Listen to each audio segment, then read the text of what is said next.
Morning. જય Shri Krishna dear students. Last લેક્ચરમાં આપણે રિઝર્વ ને સરપ્લસ કેવી રીતના એને ઓળખવાનું, આઈડેન્ટિફાઈ કેવી રીતના કરવાનું, પછી આપણે એની અકાઉન્ટિંગ ઇફેક્ટ કેવી રીતે આપવી અને રિઝર્વ ને સરપ્લસ આપણે કેમ શેર કરવાનું, એ બધા પોઈન્ટ પર ડિસ્કશન કરી ગયા હતા અને એના સમ પણ જોઈ ગયા હતા. શક્ય હોય તો ફરી પાછું એકવાર વિડીયો જોઈ લેજો. હવે આપણે profit loss sharing ratio change થાય તો એની ઇમ્પેક્ટ જે જુદા જુદા ટોપિક પર થતી હોય, જેમ કે sacrifice, gain, રિવેલ્યુએશન of assets, liability, reserve, surplus, આ બધા અલગ અલગ પાર્ટનો આપણે ડિસ્કશન કરી ગયા અને એક્ઝામ્પલ જોઈ ગયા. હવે આપણે બધા પાર્ટને ભેગા કરીએ છીએ, એસેમ્બલ કરીએ છીએ, એટલે એક મોટો સમ કરીએ છીએ. હવે આ સમ એક્ઝામમાં નથી આવવાનું, બરાબર, પણ આ સમ આવડશે એટલે એટલી તમને હું 100% ગેરંટી આપી શકું કે પાંચમું અને છઠ્ઠું ચેપ્ટર આ બંને મળીને જે 16 માર્કનું જે અંદરથી પૂછવામાં આવે છે એમાંથી 10 માર્ક તમારા કન્ફર્મ આ દાખલો પડ્યા પછી આવી જશે. જો આ દાખલો તમને 100% સમજ પડી જાય, આ સમ તમને 100% સમજ પડી જાય તો 10 માર્ક તમારા એકદમ કન્ફર્મ છે, બરાબર. ખાસ ધ્યાન રાખજો. થોડીક શરૂઆતમાં તમને થોડીક ડિફિકલ્ટી રહેશે, પણ તમે જરાક ધ્યાન રાખશો ને હિંમત રાખશો, બરાબર, તો આપણે સેટ થઈ જશો, વાંધો નહીં આવશે. કારણ કે આનું સોલ્યુશન મારી પાસે છે કે હું તમને 2-4 વર્ડ લખાવી દઉં એટલે વાત પતી જાય, પણ એવું નથી કરવાનું. એ ટેમ્પરરી સોલ્યુશન થશે, તમને આગળ જતાં ઘણો પ્રોબ્લેમ થશે. એની જગ્યાએ તમે 2-4-5 દિવસ થોડીક તકલીફ વેઠશો, થોડુંક અકવડ લાગશે, પણ આપણે ટેવાઈ જશું તો પછી તમારે કાયમ માટે, એટલે જ્યાં સુધી ભણો ત્યાં સુધી તમારે કોઈ પણ પ્રકારનો પ્રોબ્લેમ નહીં આવશે, ગેરંટીની સાથે. તમે કહેતા તો સ્ટેમ્પ પેપર પર લખો, ત્યાં લખી આપજો. ઇલિસ્ટ્રેશન number 11, page number 130. From the following information pass necessary journal entries, એટલે એનું કંઈ કામ નથી, and prepare revaluation account and a balance sheet after the effect of revaluation in the book of Rajesh and Jagdish. રિવેલ્યુએશન account પણ બનાવવાનું છે ને balance sheet પણ બનાવવાની છે. અત્યાર સુધી આપણે માત્ર રિવેલ્યુએશન અકાઉન્ટ જ બનાવી ગયા હતા, હવે આપણે બેલેન્સ શીટ પણ સાથે બનાવવાની છે. Rajesh and Jagdish are the partners selling profit loss in the ratio of 3:2. Balance sheet of the firm as on 31st March 17 is as follows: liability and assets. Capital account, Rajesh 1,40,000, Jagdish 60,000. General reserve 10,000. Profit loss account 15,000. Creditors 95,000. Land building, asset side 1 lakh, machinery 80,000, furniture 20,000. Investment, market value 25,000 and book value 30,000. Debtors 60,000 minus bad debt reserve 3,000. Outside 57,000. Stock 23,000. Cash balance 10,000. Both side total 3,20,000. Partners have decided for the revaluation of assets and liability of the firm, and the future profit distribution ratio is 1:1. Partners profit loss sharing ratio change કરે છે. So partners have decided for the revaluation of assets and liability. Information for the same is as under. Land building value is to be increased by 20%. The value of machinery and furniture is to be decreased by 20%. Now bad debt reserve is not required. Rupees 3,000 repairing expense is required in stock.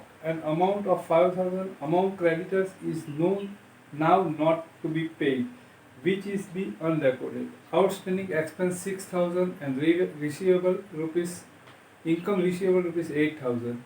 The investment is to be shown at the market value. બરાબર. હવે આપણે first of રિવેલ્યુએશન account and balance sheet આપણે prepare કરવાનું હોય તો પહેલાં ધ્યાન રાખવાનું. હવે આ ચેપ્ટર આ જે પાર્ટ 1 છે એનો લાસ્ટ ચેપ્ટર પતે ત્યાં સુધી આ ધ્યાન રાખવાનું. ફર્સ્ટ જ્યારે રિવેલ્યુએશન અકાઉન્ટ ને બેલેન્સ શીટ બનાવવાની હોય ત્યારે first of analysis of balance sheet, બરાબર. બેલેન્સ શીટનું આપણે એનાલિસિસ કરવાનું. ઓકે, એનાલિસ કેવી રીતે? તો એનાલિસિસ ઓફ એસેટ સાઇડ અને એનાલિસિસ ઓફ લાયબિલિટી સાઇડ. આપણે અત્યારે લાયબિલિટી સાઇડનું એનાલિસિસ કેવી રીતના થવાનું એના પર કરવાનું, એના પર ફોકસ કરીએ. અસેટ સાઇડનું અત્યારે રિક્વાયર નથી. આમાં આપણે ટેવાઈ જઈએ, સેટ થઈ ગયા પછી આપણે અસેટ સાઇડનું વિચારીશું. Liability side. લાયબિલિટી સાઇડ જે ઇન્ફોર્મેશન હોય એને આપણે 3 પાર્ટમાં ડિવાઈડ થશે. Capital, second part reserve and surplus, and final reserve, surplus, and final liability.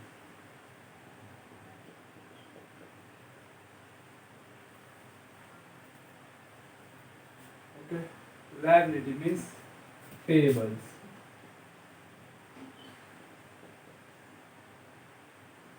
Pebbles એટલે જે ચૂકવવાનું હોય એ દેવું ટૂંકમાં. Balance sheet side liability side જે ઇન્ફોર્મેશન છે there are in 3 parts. First of capital, reserve and surplus, and last one liabilities means payables. હવે ટૂંકમાં એકદમ દેશી ભાષામાં જો કહીએ તો આપણે લાયબિલિટી સાઇડ જે આ બધી ઇન્ફોર્મેશન આપેલી છે તે 3 પાર્ટમાં ડિવાઈડ કરવાની છે. Capital, reserve, surplus and liability. What is measure? To divide both information. So first of આનો મેઝર क्या है? तो कैपिटल નું મેઝર તો કેપિટલ વર્ડ મેન્શન હોય. સિંગલ ઓનર ફોર્મ હોય તો ઓનલી કેપિટલ હોય. પાર્ટનરશિપ ફોર્મ હોય તો આની જેમ હોય Rajesh capital, Jagdish capital. Okay, company form હોય તો equity share capital, preference share capital. એટલે કેપિટલ તો એકદમ ઇઝીલી ઓળખાઈ જશે કારણ કે કેપિટલ વર્ડ મેન્શન હશે. કેપિટલ વર્ડ મેન્શન નહીં હોય એ સિવાયની જે બધી ઇન્ફોર્મેશન એ 2 પાર્ટમાં ડિવાઈડ થશે, reserve and surplus and liability. તો આનો આપણે મેઝર જોઈ ગયા હતા લાસ્ટ લેક્ચરમાં કે જે ફ્યુચરની અંદર જેનું પેમેન્ટ ફિક્સ નથી, જે અનસર્ટેન છે, it is reserve and surplus. And જે ભવિષ્યમાં જેનું પેમેન્ટ ફિક્સ છે, સર્ટેન છે, it is liability or payable. ટૂંકમાં એકદમ દેશી ભાષામાં જો કહીએ તો જે ભવિષ્યમાં ચૂકવવાનું અનિશ્ચિત છે એ રિઝર્વ, જે ભવિષ્યમાં ચૂકવવાનું નક્કી નથી એ લાયબિલિટી. ઓકે, આપણે એના બેસિસ પર લાયબિલિટી સાઈડને એનાલિસિસ કરી દઈએ. હવે એક સાઇન બનાવી દઈએ. આપણે જે રિઝર્વ, કેપિટલ તો ઓળખાઈ જ જશે, બરાબર, એટલે એમાં તો કોઈ જરૂર નહીં. રિઝર્વ પર આપણે આ રીતના માર્ક કરી દઈશું. એટલે આ માર્ક કરેલી જે ઇન્ફોર્મેશન છે એ રિઝર્વ રહેશે, બરાબર. માર્ક નથી કરેલી ઇન્ફોર્મેશન એ બધી શું થશે? Liability. Okay, first of liability side પહેલી ઇન્ફોર્મેશન છે capital account, Rajesh and Jagdish. એમાં તો કેપિટલ વર્ડ છે જ એટલે એ તો આમાં જતી રહેશે. ઓકે, લાસ્ટથી સ્ટાર્ટ કરીએ. ક્રેડિટર્સ. ક્રેડિટર્સ મીન્સ આપણે ક્રેડિટ પરચેસ કરેલું હોય તો એની જે અમાઉન્ટ પેએબલ થતી હોય તો એ અમાઉન્ટ જે પેએબલ કરવાની હોય ડિફરન્ટ ટાઈપ્સ ઓફ પર્સન, જુદા જુદા વ્યક્તિઓને, તો એનો આખો જે યુનિટ હોય ઇટ ઇઝ કોલ્ડ ક્રેડિટર્સ. તો એ આપણે પૈસા જેને ચૂકવવાના હોય એ ક્રેડિટર્સ. તો પૈસા ચૂકવવાના છે શાના માટે? તો ક્રેડિટર પરચેસ કરેલું છે એટલે જે પરચેસ કરેલું છે એનું અમાઉન્ટ પેએબલ છે, ફિક્સ છે, ચૂકવવાનું જ છે. So creditors is liability. Okay, creditors is liability. Next ઉપર છે profit loss account. Profit loss account means surplus.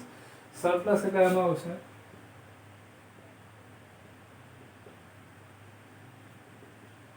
General reserve. Capital word નથી એટલે જનરલ રિઝર્વ આમાં નહીં આવશે. અનસર્ટેન હોય તો રિઝર્વ એન્ડ સરપ્લસ, સર્ટેન હોય તો લાયબિલિટી. તો જો general reserve, general reserve means કોઈ પણ અનએક્સપેક્ટેડ લાયબિલિટી આવી જાય તો તેને કોઈ એનું પર્ટિક્યુલર નેમ પ્લેટ નથી હોતું. કોઈ પણ અનએક્સપેક્ટેડ લાયબિલિટી, એક્સિડન્ટ, માંદગી, કોઈ પણ અનએક્સપેક્ટેડ લાયબિલિટી આવી જાય તો તેને સર્વાઈવ કરવા માટે જે ફંડ રાખેલું હોય it is general reserve. Okay, તો અનએક્સપેક્ટેડ લાયબિલિટી ક્યારે આવવાની છે નક્કી નથી એટલે એનો યુઝ પણ અનસર્ટેન છે. So general reserve is reserve and surplus.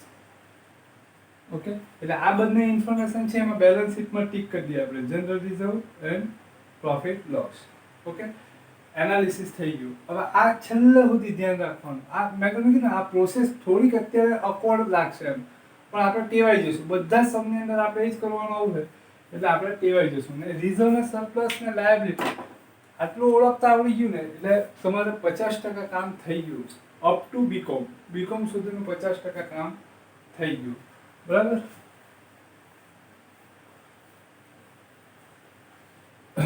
હવે આપણે બધા અકાઉન્ટ્સ જે બનાવવાના છે બનાવી દઈએ.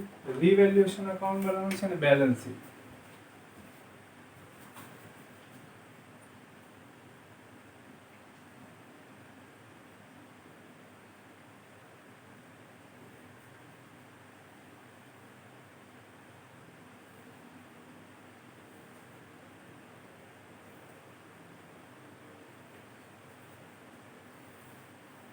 Partners capital account.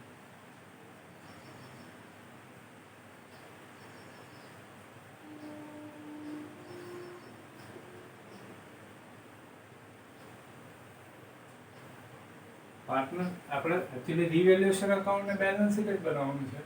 Capital account એટલા માટે બનાવ્યું કે ફર્સ્ટ ચેપ્ટરમાં જ જોયું હતું કે કેપિટલ અકાઉન્ટ નહીં બનાવ્યું તો આપણે પેલા પાર્ટનર્સના ફોર્મ બનાવવા પડે. ફોર્મની જગ્યાએ આપણે કેપિટલ અકાઉન્ટ બનાવીએ છીએ.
હવે આ સ્ટેપ હું લખું છું એ ધ્યાન રાખવાનું. આપણે એ લાસ્ટ ચેપ્ટર સુધી ફોલો કરવાના. લાસ્ટ સમ નહીં, લાસ્ટ ચેપ્ટર સુધી. First capital balance. બરાબર. સેકન્ડ આ તો બધામાં યુનિફોર્મ રહે એટલે આપણે સ્ટેપ બનાવીએ છીએ. આવું કોઈ ફરજિયાત નથી, કમ્પલસરી નથી.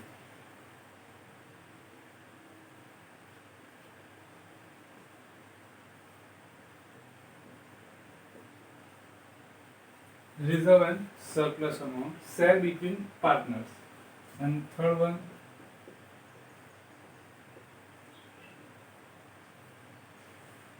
and last,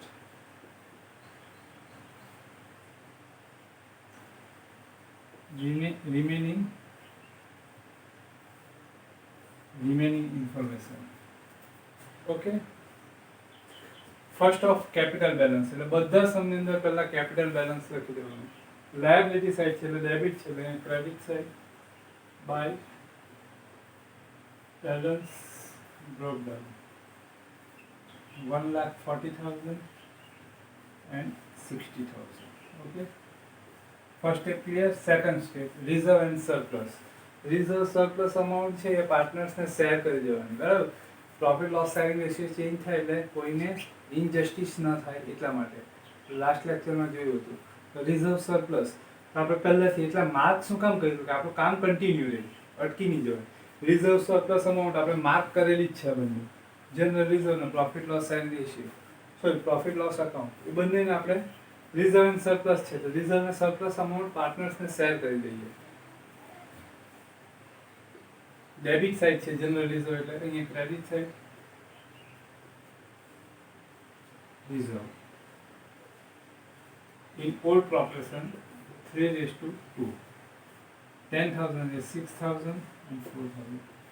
લાસ્ટ સમમાં આપણે એની જર્નલ જોઈ ગયા ને, general reserve account debit to partners capital account credit and general reserve account debit. Second one, profit loss.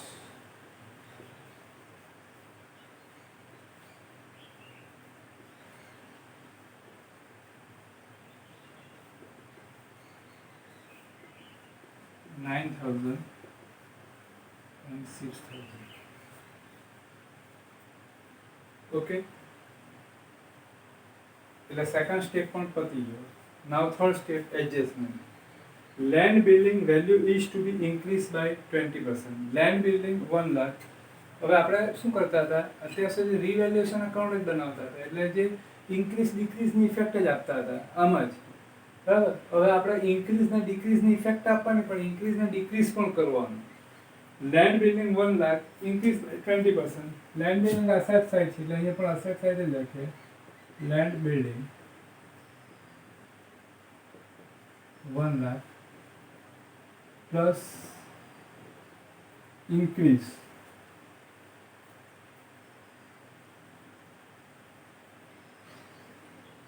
20%,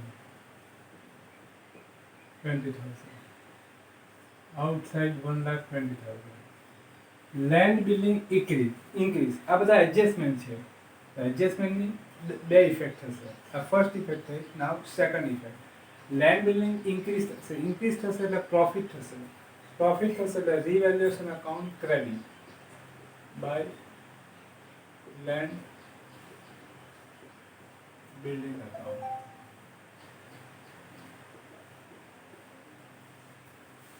The value of machinery and furniture is to be decreased by 20%. Value of machinery and furniture decrease. Machinery અને ફર્નિચરની value decrease કરવાની છે. First machinery find કરીએ. Machinery 80,000, આસેટ side છે એટલે લખીએ 80,000. Decrease 20% means 16,000. Machinery is a assets. Assets decrease. So loss on machinery. So second entry, debit side of revaluation account to machinery account 16,000. Furniture is to be decreased by 20%. Furniture 20,000, asset side.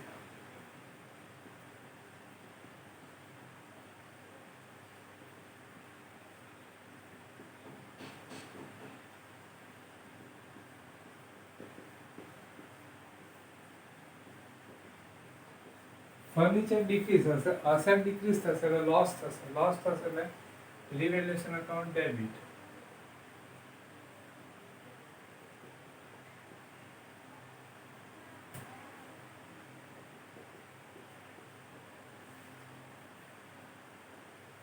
Now bad debt reserve is not required. એટલે bed date રિઝર્વની provision નથી કરવાની. Debtors જે છે before adjustment, debtor 60,000 એમાં provision કરેલી હતી 3,000, હવે requirement નથી એટલે outside 60,000.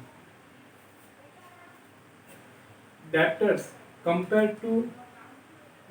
compare before adjustment.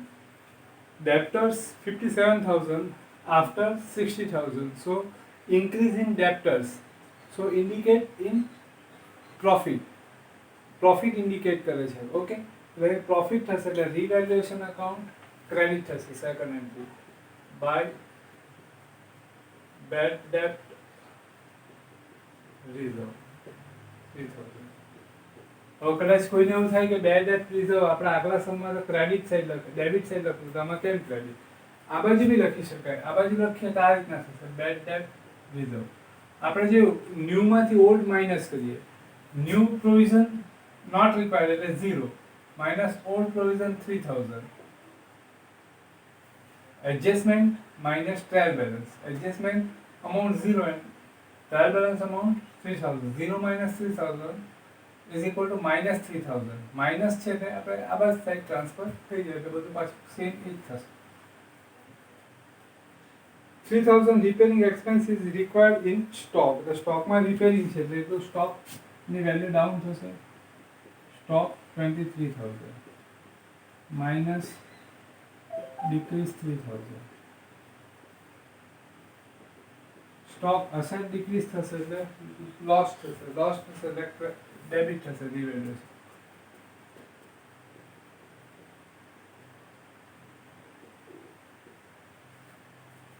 An amount of 5000 among creditors is now not to be paid, which is unrecorded. એટલે ક્રેડિટર્સને 5000 પેડ કરવાના છે એટલે ક્રેડિટર્સ એટલા ડિક્રીઝ થશે. ક્રેડિટર્સ લાયબિલિટી સાઇડ છે એટલે લાયબિલિટી સાઇડ લખીએ first of capital account.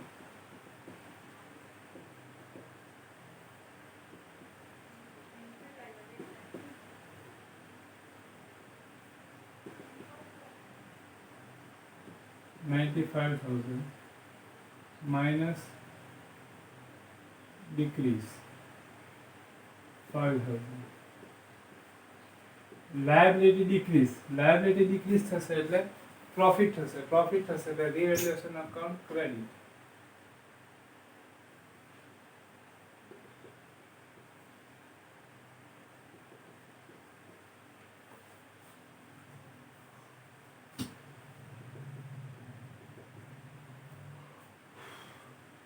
Outstanding expense 6,000. Outstanding expense personal account and payable amount, so liability side.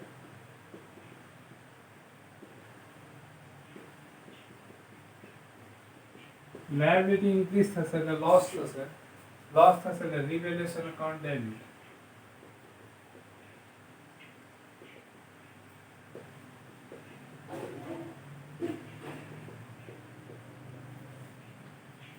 Income receivable 8,000. Personal account and receivable asset side.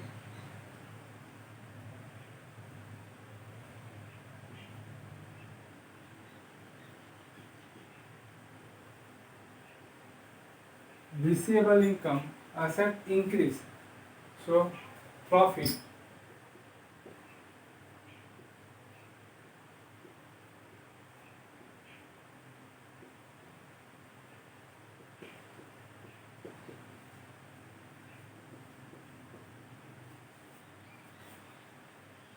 The investment is to be shown at market value. Investment market value in balance sheet 25,000 and book value 30,000.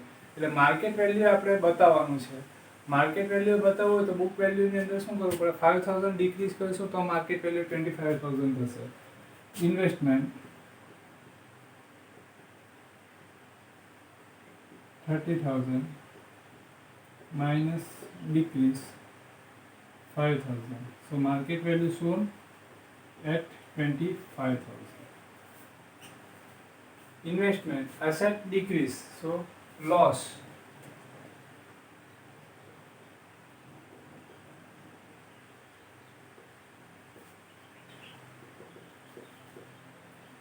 और adjustment पती गया. Remaining information balance sheet में जो बाकी हुई information नाखी देवानी. Capital account liability side આવી ગયું. જનરલ રિઝર્વ આવી ગયું. પ્રોફિટ લોસ આવી ગયું. ક્રેડિટર્સ આવી ગયું. અસેટ સાઇડ લેન્ડ બિલ્ડિંગ આવી ગયું. મશીનરી આવી ગયું. ફર્નિચર આવી ગયું. ઇન્વેસ્ટમેન્ટ આવી ગયું. ડેપ્ટર્સ આવી ગયું. સ્ટોક આવી ગયું. કેશ બેલેન્સ બાકી છે.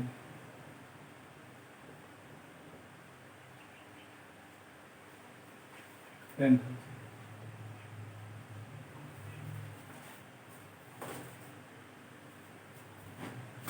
બધું પતી ગયું. ક્લોઝિંગ થશે.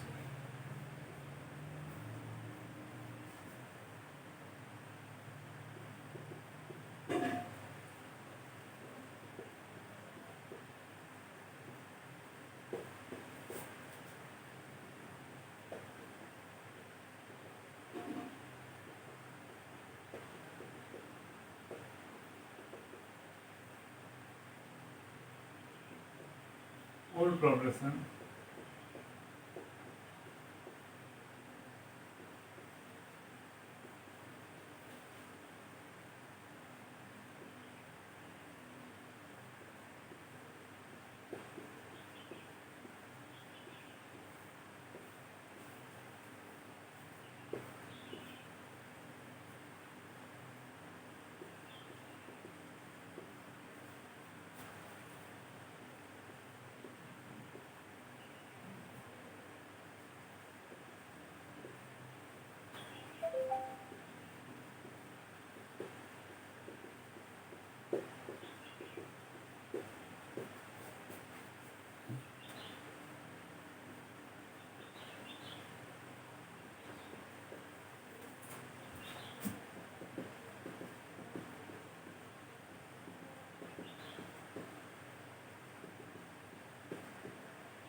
સમ પૂરો થયો. હવે તમારે એક્સરસાઇઝમાં ક્વેશ્ચન નંબર 13 છે એ કરવાનું છે, બરાબર. ક્વેશ્ચન નંબર 13 આ રીતે જ છે. પહેલાં એનાલિસિસ કરવાનું બેલેન્સ શીટનું. લાયબિલિટી સાઇડ, તો લાયબિલિટી સાઇડ પહેલાં કેપિટલ છે, પછી જનરલ રિઝર્વ છે, પછી પ્રોફિટ લોસ અકાઉન્ટ છે, પછી 12% બેંક લોન છે, ક્રેડિટર્સ છે અને બિલ્સ રિસીવેબલ છે, બરાબર. તો એમાં પહેલાં એનાલિસિસ કરવાનું. પહેલાં કેપિટલ છે એ તો ઓળખાઈ જશે. તો કેપિટલ સિવાયની જે ઇન્ફોર્મેશન છે એ બધી રિઝર્વ, સરપ્લસ ઓર લાયબિલિટી. તો બિલ્સ બિલ્સ પેએબલ, તેની મેચ્યોરિટી ડેટ આવે એટલે અમાઉન્ટ પેએબલ છે, so it is liability. Creditors is a payable, 100% payable amount, so creditors is liability.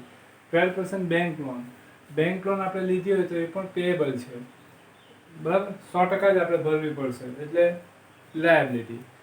Profit loss account is a surplus, so it is part in reserve. General reserve, unexpected liability માટે રાખેલું reserve. Unexpected liability એટલે એનો use uncertain છે, so general reserve is also reserve and surplus. Reserve surplus amount છે એ share કરી દેવાનું. Okay, એ રીતે. નહીં ખ્યાલ આવે તો મને ફોન કરીને પૂછી જોજો. મેસેજ કરો તો પણ વાંધો નહીં, પણ સાથે ફોન કરજો, મિસ કોલ કરજો, સામેથી ફોન કરજો. કારણ કે ઘણા બધા મેસેજો આવી જાય તો કદાચ કોઈ જોવાના રહી જાય એવું બની શકે. અને બીજી મોબાઈલમાં સ્પેસ ન હોય તો ડાઉનલોડ પણ નહીં થતું હોય, એટલે જરાક ફોન કરીને તમે પૂછી લો તો વધારે સારું રહેશે. મિસ કોલ કરજો, હું સામેથી ફોન તમને કરીશ. હવે આ ચેપ્ટર અહીંયા પૂરું થાય. ક્વેશ્ચન 14ની કોઈ જરૂરિયાત નથી. આપણે આવતીકાલથી થર્ડ ચેપ્ટર એટલે ગુડવિલ આપણે સ્ટાર્ટ કરીશું, બરાબર. સમજ પડી ગયા છે એવી આશા રાખું, બરાબર. નહીં ખ્યાલ આવ્યો તો મને જરા પૂછી લેજો, બરાબર.